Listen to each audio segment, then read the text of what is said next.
दोस्तों, स्वागत करती हूँ आप लोगों को अपने यूट्यूब चैनल में। एक नाच गीत लेके आई हूँ आज आप लोगों के बीच में। तो देखिएगा गाना कैसा लगेगा दोस्तों, कमेंट में बताना और लाइक ज़रूर करना वीडियो। सुहागरतियाँ लाए सोने का कंगना हमारे सजना, सुहागरतियाँ लाए सोने का कंगना हमारे सजना। हेरान कंगना ढूढ़े दिन दोपहरिया, हेरान कंगना ढूढ़े दिन दोपहरिया। दिनवा में मोर पिया गलियन में घूमई, दिनवा में मोर पिया गलियन में घूमई। उठाई लाए एक हमके सवतिनिया, उठाई लाए एक हमके सवतिनिया। जऊ हम होइती पुलिस के बिटिया, जऊ हम होइती पुलिस के बिटिया। ढूढ़वाई लेती अपन सोने का कंगना, ढूढ़वाई लेती अपन सोने का कंगना। जऊ हम होइती वकील का बिटिया, जऊ हम होइती वकील का बिटिया।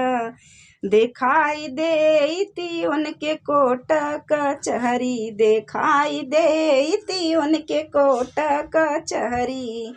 जऊ हम होइती वकील का बिटिया, जऊ हम होइती वकील का बिटिया। दिखाई देती उनके कोट कचहरी, दिखाई देती उनके कोट कचहरी। सुबह शाम मोर पिया नारे खोरे घूमई, सुबह शाम मोर पिया नारे खोरे घूमई। उठाई लाए एक छोटा सा बच्चा, उठाई लाए एक छोटा सा बच्चा। उठाई लाए एक छोटा सा बच्चा, उठाई लाए एक छोटा सा बच्चा। जऊ हम होइती डॉक्टरवा का बिटिया, जऊ हम होइती डॉक्टरवा का बिटिया।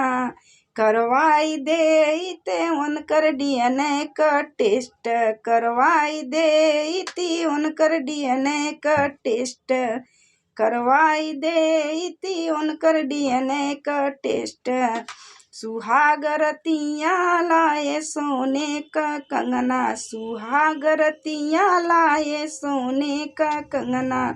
हेरान कंगना नहीं मिला कंगनवा, हेरान कंगना नहीं मिला कंगनवा।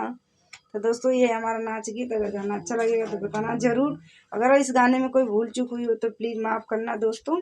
और अगर नए होंगे तो चैनल को सब्सक्राइब करना और कमेंट में ज़रूर बताना कि गाना कैसा लगा है। तब तक के लिए बाय बाय, फिर मिलेंगे नेक्स्ट वीडियो में दोस्तों। बाय।